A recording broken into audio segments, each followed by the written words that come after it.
Hello, Discover here to explain our cash back match. Here's how it works. We give you cash back for using your Discover card on the things you were going to buy anyway. Then we match that cash back in your first year. And that's why we call it Cashback Match. Now to recap and say cashback one more time. We match all the cash back you've earned at the end of your first year automatically. Discover. Exceptionally common sense. Learn more at discover.com/match. Limitations apply.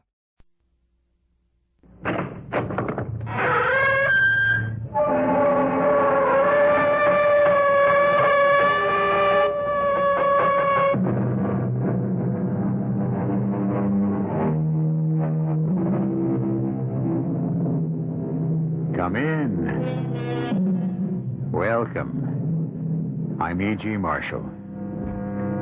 In his immortal Comedy of Manners, William Congreve wrote, "Heaven hath no rage like love to hatred turned, nor hell a fury like a woman scorned."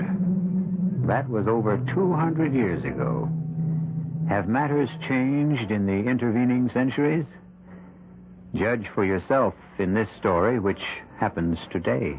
Mark, what is it, dear? I thought you were sound asleep. All those pills. Something woke me for the moment. I don't know why. I came alive so suddenly.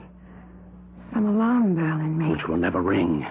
You're not going to be alive. What are you doing with that pillow? Playing Othello to your Desdemona, my love. No, Mark, you can't be serious. It's all just... Yet I'll not shed your blood, nor scar that whiter skin of yours than snow. Yet you must die.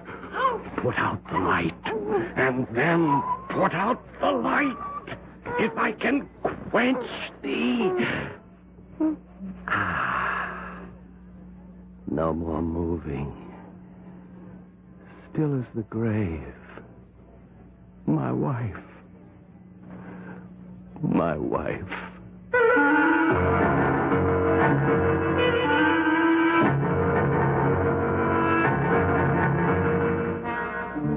Our mystery drama, Hell Hath No Fury, was written especially for the Mystery Theater by Ian Martin and stars William Redfield.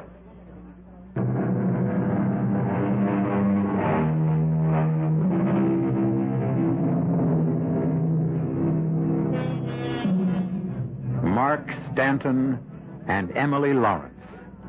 The Wedding of a Decade. The first, a shining light of the classical theater. The second, a new, fresh, and lovely star of the screen who transcended any picture she illuminated. A public romance shared avidly by the fans that ranks with Romeo and Juliet, Eloise and Abelard, Desdemona and Othello, and which is destined to end as tragically. But to start a story, one must have a beginning, not an ending.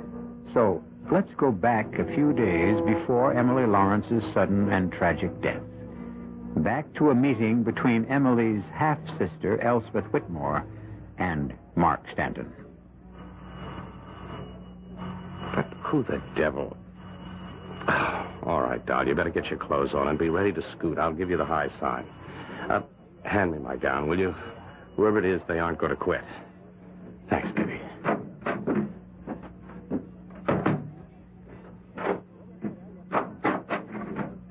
Oh, it's you. Where did you get a key, Elspeth? One of the privileges of the family, even a half-sister. Well, come in. Why ring the bell when you have a key?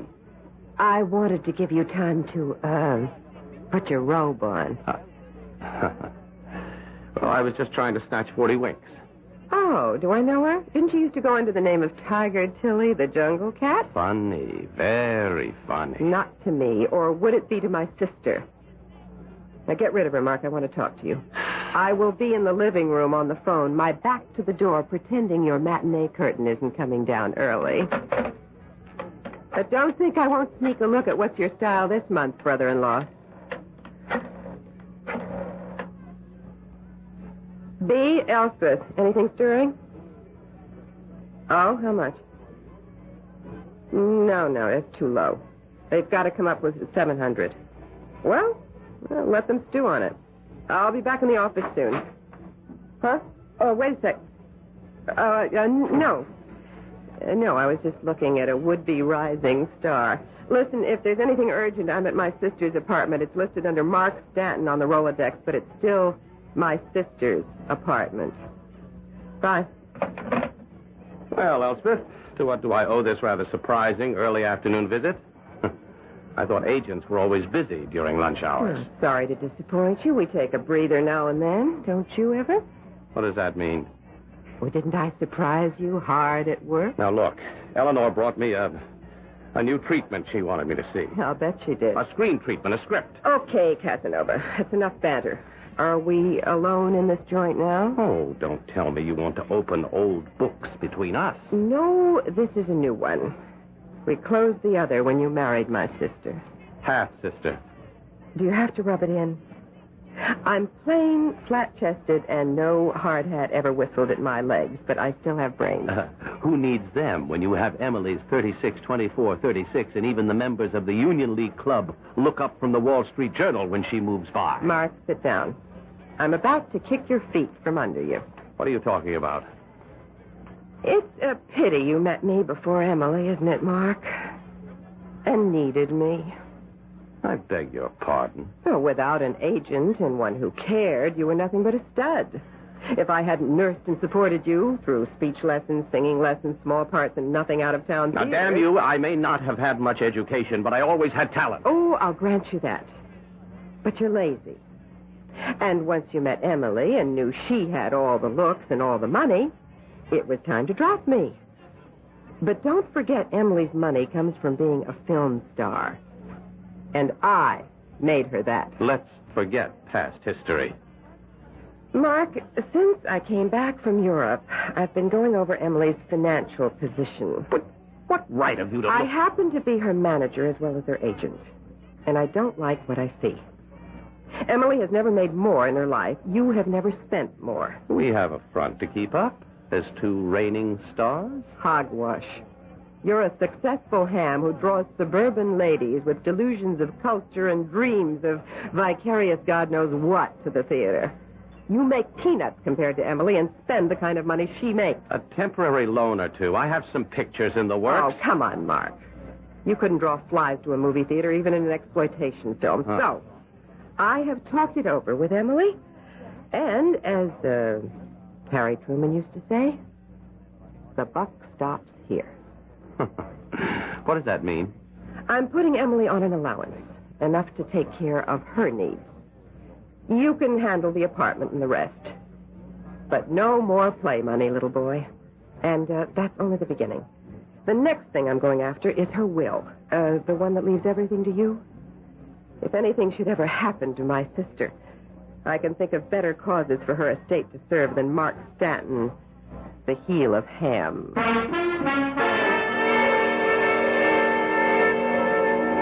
In the elevator, all my efforts to stay calm and unruffled meeting Mark again dissipated into thin air. Thank heaven I was alone, as my knees turned to water, thinking and dreaming of him as once it had been between us. By the time I reached the ground floor, I knew I needed another session with Madame Erexo. Why do you imagine you can ever fail? You are one of us. I have always thought one of the strongest in the coven. I never have doubts except in one area. Every Achilles has his vulnerable heel. Every witch her own weakness. We must fight always against the world to hold the true faith. Come, daughter. Let us pray together. Draw the drapes while I light the candles.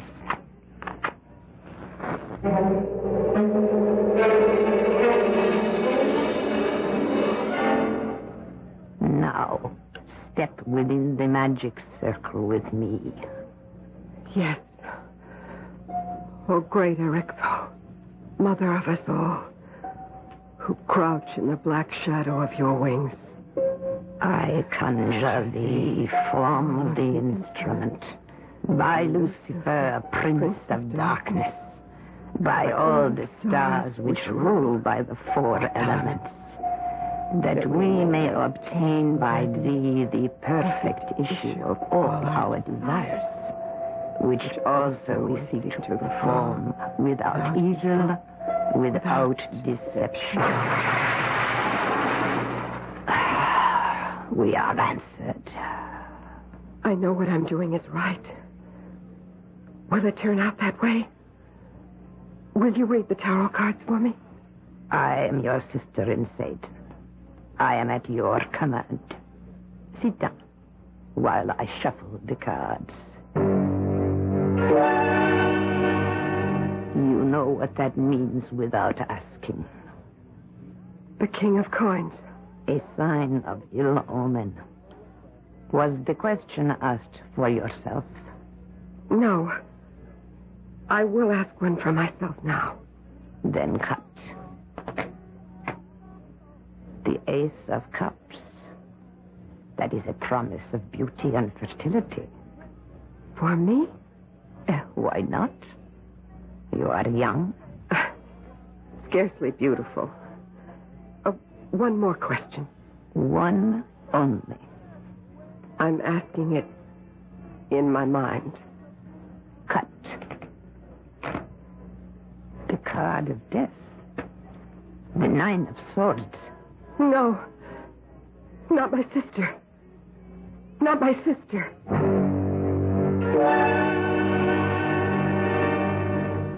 I love you, Emily.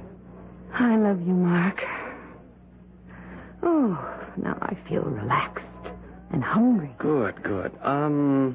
Elspeth was around this afternoon. Here?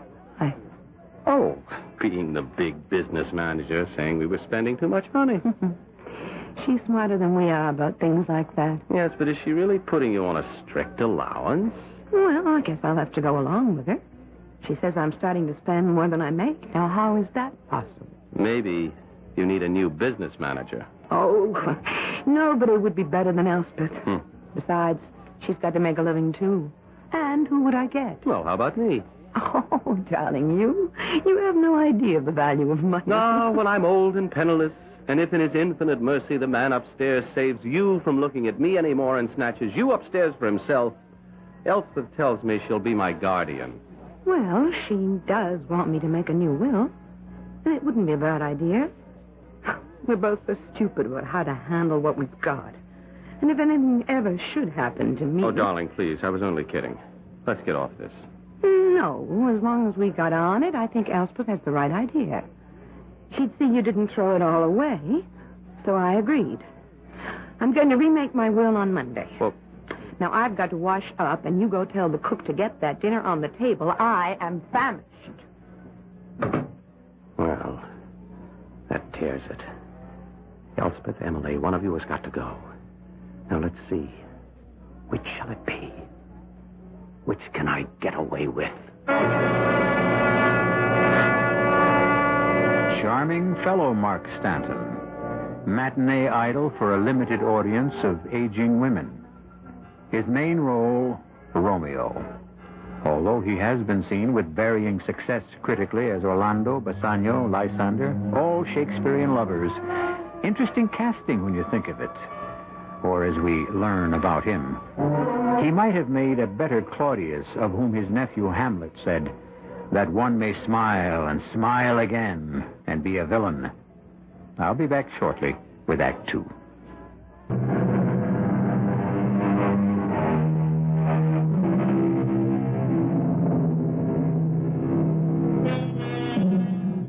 A famous epitaph on a child's grave reads, "It is so soon that I am done for. I wonder what I was begun for." That might apply to this story of Emily Stanton, or at least the plan that is forming in the mind of her husband, Mark. The problem with murder is not to want to commit it, but how. How to commit it and not be caught. One thing I knew, it would have to be out of the city. And fortunately, we have a place up the Hudson Valley, suitably isolated. Also, by sheer luck, Emily's picture was not shooting that weekend. Oh, what time is it, Mark? Mark? Did you call, milady? Oh, what on earth are you doing up at 5:30 in the morning? Bringing the woman I adore beyond reason her orange juice. And coffee's on the way. Oh, you angel. Thanks. Welcome. I'm so tired, I don't know how I'm going to make it to the studio today. I'll call them and tell them you're not well. No. 2 more days, and I have a whole long 3-day weekend off. I'll bounce back then. Speaking about the weekend, how about going up to the country? No, thanks. I want to just slump down here in bed and sleep and rest and hold in like a bear for his winter sleep. Oh, but darling, it isn't winter, it's spring. And I want to get up to the house. That long drive. Well, you see, I'm worried. You know, I've got the hole dug in the fall. I've got to get that sump pump into the cellar before the spring waters flood us again. You can rest up there just as well. I can rest here, and we can get some men to do the job. Oh, where were they last fall when we needed them? Can't we make it next weekend? Well, it'd be too late by then, I'm afraid. All right, darling. I never can refuse you anything. Everything I do is for you. Have is yours. Except for letting your sister run our lives. Oh, that's just money. Because neither of us know how to handle Well, what's it for except to buy things? Well, we can enjoy them. I mean, I'd feel like a fool having to run to Elspeth for the rent or something. Are you trying to get rid of me? Well, of course not, darling. How could you think a thing like that? I don't. So stop talking about it. You don't have to do that if I was dead, and I don't intend to be. I should hope not. Look at the time. Whoop, I've got to shower and dress and get out of here. How about lunch? I can't, sweetie. I have a business appointment.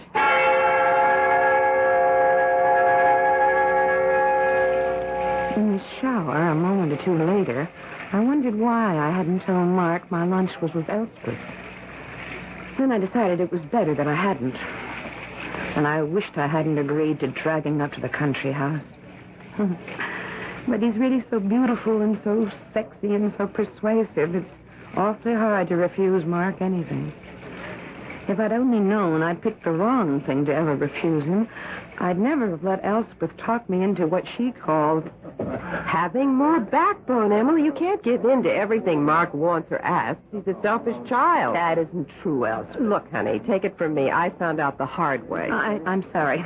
I didn't mean to bring all that up again. All right, forget it. I've forgotten Mark that way. Plant us two side by side and ask any man to choose. Which way would it go? Well, I'd never have come back from the coast a year ago if I'd known I was going to bust up a romance between you. Emily, we've been over this ground before. You didn't bust up the romance. There wasn't any to bust up except on my side. Mark needed a good agent, and he got me. In more ways than one. So, fini, period. I'm still sorry it hurts. I wish I could make up for it. Well, you can. 2 ways. Draw that will making me executrix of your estate and let me budget your dough.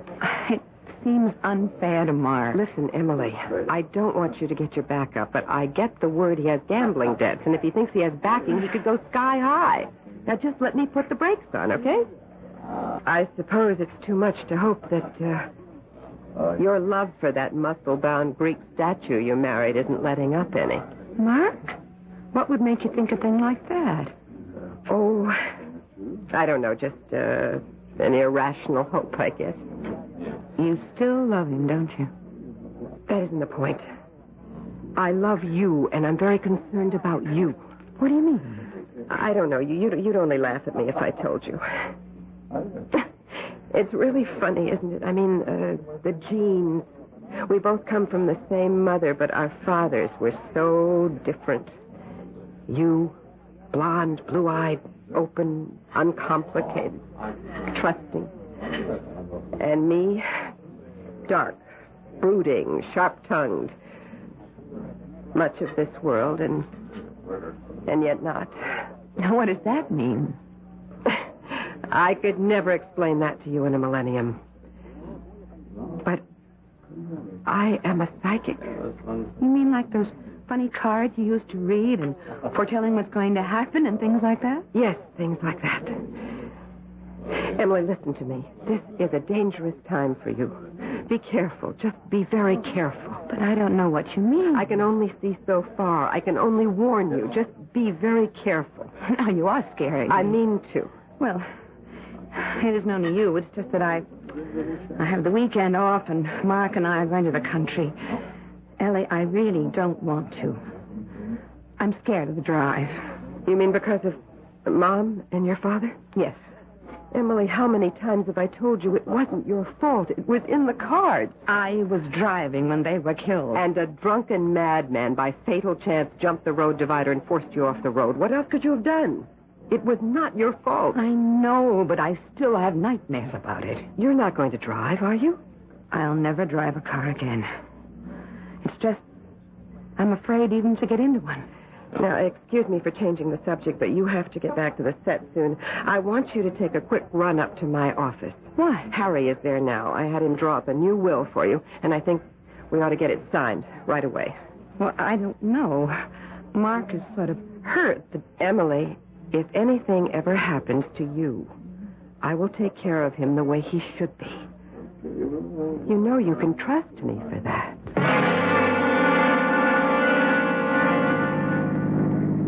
Emily? Yes? Oh, you had your eyes closed. I thought you were asleep. That's not why my eyes were closed. Oh, darling, come on. We've got to put things behind us. I try. It's just... You're in the fast lane. Darling, it's late. I want to get us home. Move over. Move over. Never travel in this lane. All right. I'm sorry. I'll cut right into the next lane as soon as the car behind me passes. Now, please, sweetheart, I want you to relax. Just forget everything this weekend. Just play possum. Play possum. Would I have the nerve to do it?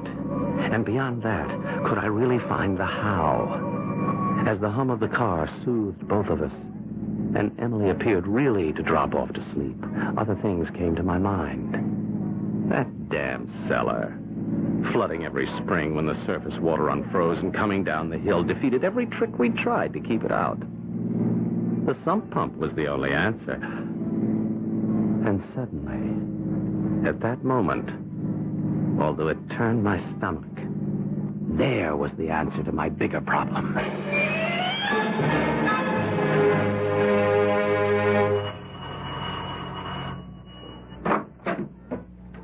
Elspeth, you are very early. I know. The coven does not meet until midnight. I had to come. I need a special reading. I have intimations of disaster. You remember our last... One of my gifts is total recall. The last question I asked turned up the 9 of Swords. I asked about my sister. Oh? Now I want to know how soon. When? That is not always divulged. But let us tell the cards and find out if we can. If you want. If I want? Remember, there is no way of stopping what has been decreed. Has it been a good weekend, darling? Oh, yes. I feel so rested, so relaxed. Good. Maybe it's just as well I came. Did you get everything done in the cellar you want? Well, yes, I had to do some more digging, make the hole larger, but I have plenty of cement to finish up tomorrow. Tomorrow? Well, that's Monday. Right. I thought you could drive down tonight. You know I won't think of ever driving again. All right, darling, all right. I'll drive you in the morning and then drive back up. Now, come on, sweetie. I've taken off the phone so we won't be disturbed. And I'm going to carry you up to bed and tuck you in for the best sleep you've ever had in your life. I was so tired I could hardly keep my eyes open. But some inner alarm, some nonsense voice kept jogging at me to stay awake. Until I thought it's only tension. Foolish to be afraid. I am in my beloved husband's arms. And how safe can I be? Is she still in danger? The 9 of Swords still threatens. But when? How soon? I cannot tell from the cards. Maybe I should call the country. May I use your phone? Of course. What danger can she be in with her husband? Oh, it's a very long drive. You know what those roads are like. Oh, damn. What? A busy signal. Well, at least it means they got there safely. Still. Wait for the mass tonight. Within this circle, more questions are answered than through the cards. Be patient. I'll try. But I can feel death in my bones. Yes, you must die. Put out the light, and then put out the light. If I can quench thee. No. No more moving. Still as the grave. My wife. My wife.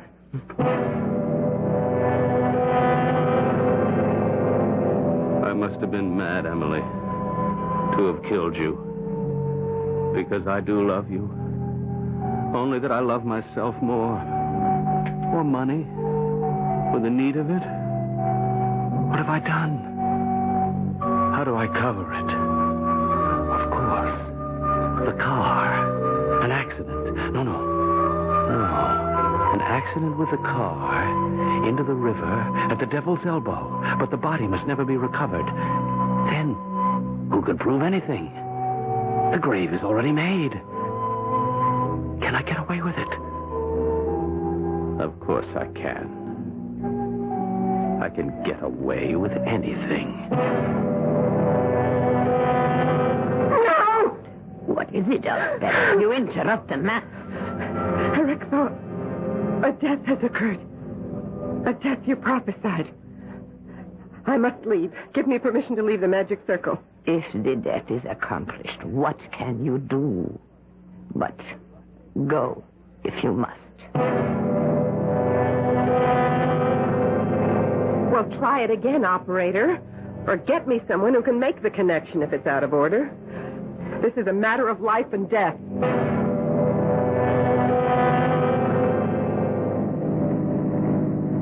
Shame to waste a car I love. On such a night, Troilus climbed the Athenian walls. Madness. The whole thing is madness. But there has to be a reason for Emily's death. The car smashing through the guardrail 500 feet to the river below. The car recovered, the body never. I will bury that 5 fathoms deep. And why should anyone question that Emily's body lies cemented in the well of a new sump pump planned over a year ago? So, goodbye, my favorite car.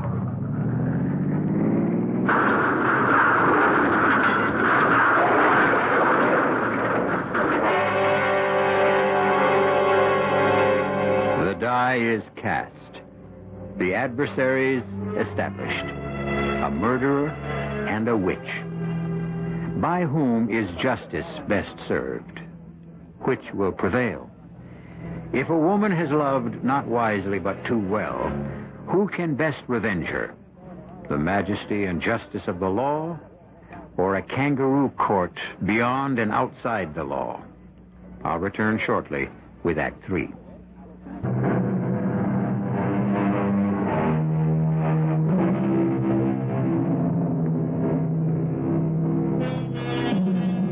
Mark Stanton has deliberately murdered his wife. And he has had what seems to him a very practical means of disposing of body and suspicion, which may work for normal authority, but possibly not for his sister-in-law, since he has no idea that she is a modern witch. For the moment, he is involved with simple but furiously necessary occupations.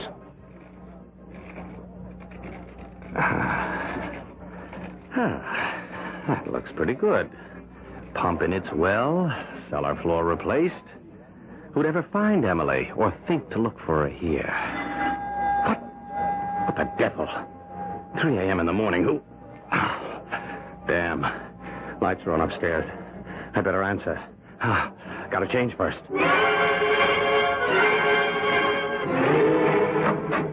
Well, about time. Oh. I always seem to be surprising you en déshabille. Well, what do you expect at this time of night? All right, come in. That's about the first polite thing you've said to me in months. Oh, let's cut the funny talk. What are you doing up here in the middle of the morning? An interesting phrase. Shouldn't it be the middle of the night? All right. Let's bury the New York smart talk. What do you want? To see my sister. She isn't here. Oh? Why not? She had a 5 o'clock call on location for sunrise shots. So she decided to drive back last night and have the limousine take her on location this morning. What made you take a 2-hour drive out here at this time of night? I'll tell you half of it. I was scared, if that means anything to you. Well, it doesn't. What's the other half? I won't tell you that yet. Although someday you just might have to learn. I won't even pretend to understand that. Oh, excuse me. Yes. Yes, that's right. I'm Mark Stanton. What? Where? No, never mind all that. How is she? No, I'll be right down there. What was that? Emily, her car went out of control at Devil's Elbow. Oh, no. She went through the guardrail, plunged 500 feet down into the river. The car's a total wreck. Never mind the car. What about Emily? Well, they haven't found her yet. The car windows were open. If she got swept down the river and into the lake, they may never find her. You mean she's dead? You don't have to.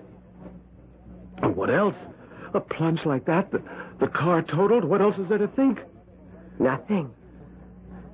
Emily is dead. What? That's a strange way to... Oh, Elspeth, I'm sorry. This must be terrible for you, too. It is terrible for me. But not too. Huh? What does that mean? I mean, you killed her. How could you think a thing like that? I don't think. I know. But it isn't going to do you any good. It was all for nothing. I don't know what you mean. You will. When I'm ready to tell you. Right now, let's go to the scene of the... What shall we call it, Mark? Let's just say... the tragedy. Okay, boys, use the crowbars. Get those doors open. Go over the inside. Check the ignition key, huh? Oh. You Mr. Stanton? Yes, that's right. I'm Mrs. Stanton's sister. How do, ma'am? I'm sorry about this. My wife, you think she's dead? What can I say? A fall like that, and what? Well, ma'am, this here shoe. One of my men found its mate washed ashore just before the river empties into Lake Ohakwa. Right down near where the car landed, in the river, we found your sister's pocketbook. It don't look good. Can't her body be recovered from the lake? We'll try, but that lake bottom is soft mud, or whatever you want to call it, from all the leaves the trees have been dropping for millions of years. It's like a quicksand. Nobody who ever drowned in that lake ever was seen again. Oh, my God. Look, why don't you go on home, Mr. Stanton, and take your sister-in-law with you. As soon as I'm finished up here, I'll drive up. There are some questions I'll have to ask. But what do you mean, was Emily exceptionally tall? Well, for a woman, I meant. Actually, my sister was quite small. 2 inches shorter than I am. And I'm only 5'4". Well, all right, yes, Emily was quite tiny, but what difference does that make? The driver's seat was adjusted for somebody as tall as, well, say you, sir. Oh, well, it could have been knocked back in the crash, couldn't it? Yes, sir. It could. Was your wife wearing gloves when she left? Gloves? Why? Driver's wheel had no fingerprints on it. I just wondered. Oh, yes. Now I remember. Yes, I think, yes, she did have gloves. You drive with gloves, Mr. Stanton? Well, yes, usually, and the car is on constant maintenance at the garage. Yes, sir. All right, just one more question for now. Were you alone in the house when the accident happened? Oh, I suppose I must have been. Well, I was just wondering if your sister-in-law was also here. I arrived shortly before Emily left. I had planned to drive her into town this morning. We had some business to discuss, but when she insisted on leaving last night, I was just too tired to make the trip, and I had brought Mark a new script. Since Emily was taking Mark's car, I decided to stay, let him read the script, and we could drive in tomorrow discussing it and return it on time. Well, I guess that closes things up for me. Sorry to have taken so much time. My condolences, Mr. Stanton. I hope we can find your wife. He is just as certain of it as I am. You murdered Emily. What are you saying? The truth. If you believe that, why did you alibi me? I wanted to spike the sergeant's suspicions, at least temporarily. What are you up to? At the moment, not very much. I want to sleep on all of this. Oh, by the way, don't entertain any ideas of getting rid of me. You see, brother-in-law, dear, I happen to be exactly what you think of me. A witch. Only I am a real one. And because I am what I am, I can feel her presence in this house. If I told the police what I know, they'd search it from top to bottom. Because of someone who claims to have ESP, they'd write you off as a nut. Mark, you haven't a leg to stand on. On last Wednesday, when we had lunch, I arranged for Emily to change her will. It was finalized before you drove up here Friday. I am executrix and control every penny. I'm too tired to talk about it now. After I've slept on it, I'll decide your future.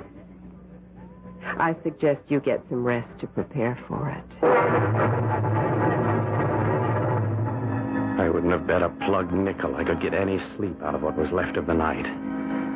But a bottle of brandy and sheer emotional exhaustion from fright put me to sleep in the library chair. The last thing I remember was a whirling confusion of surrealistic plots for disposing of Elspeth. I even finally believed what I'd always thought of her. That she was a witch. I was sick with grief and desperately tired. But I couldn't go to sleep. Every time my eyes closed, I seemed to hear a voice. I couldn't stand it any longer. I got up, went downstairs. I saw Mark passed out in the library, a brandy bottle in his hand, and the voice was closer. The voice drew me to the cellar. Help me. And there, beside the furnace, I knew it at last. The fresh cement, still drying, beautifully blended and tapered into the old surface. Now I knew where my sister was. Now I knew exactly what I had to do. I now pronounce you Elspeth Garrick Whitmore, and you, Mark Blaine Stanton, man and wife. You may kiss the bride.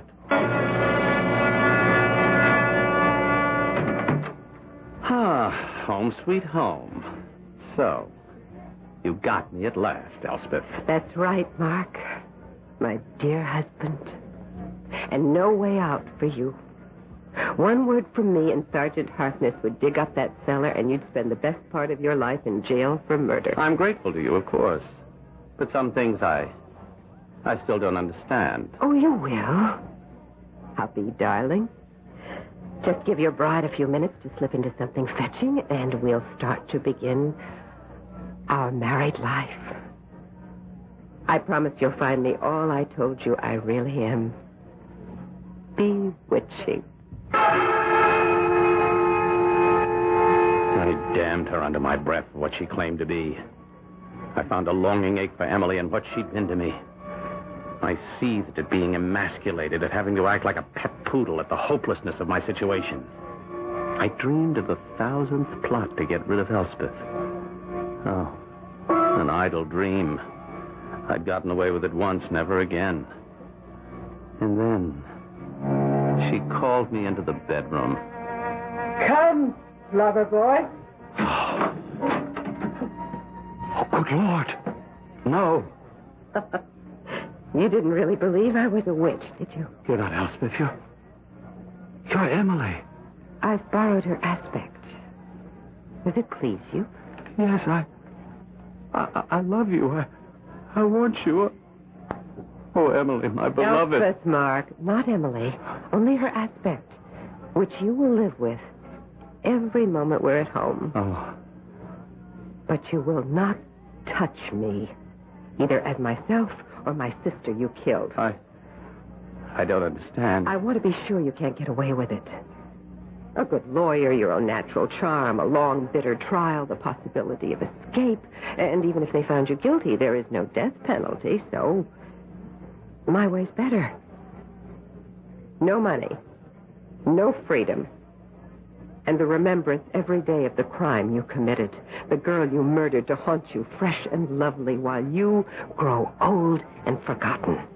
This is your cell, Mark.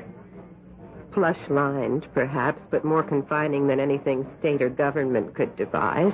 And I am your jailer. Watching you die a little day by day, year by year. I've read it in your cards, traced it in your horoscope. You will have a long hell on earth before the spirit I worship welcomes you to the real hell for eternity. This is my revenge for my sister. And for myself.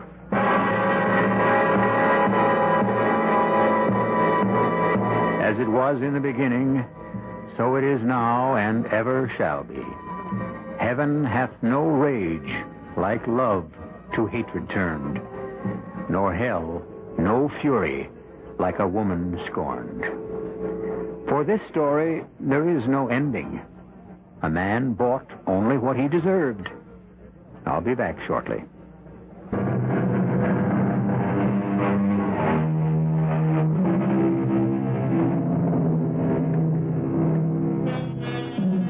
For a while, Mark Stanton's matinee ladies wondered about his abrupt retirement.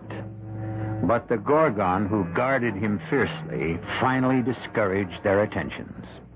Not Elspeth alone. His good looks began to fade strangely, till by the time he was 35, his haunted, gaunt face and emaciated body looked more like a man in his 70s. He eventually was committed to a state institution for the insane and died there without even an obituary to mark his passing. Mysteriously and suddenly, Elspeth died on the same day. Our cast included William Redfield, Patricia Wheel, Terry Keane, and Ken Harvey. The entire production was under the direction of Hyman Brown. This is E.G. Marshall inviting you to return to our Mystery Theater for another adventure in the macabre. Until next time, pleasant dreams.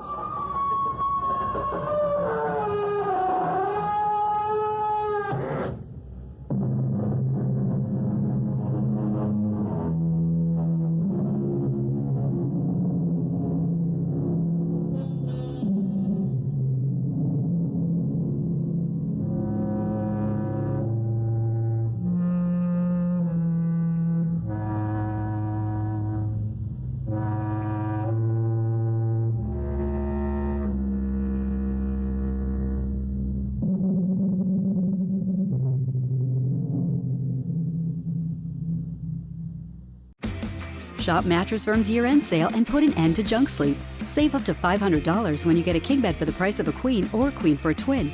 Plus, get a free adjustable base with qualifying Sealy purchase up to a $4.99 value.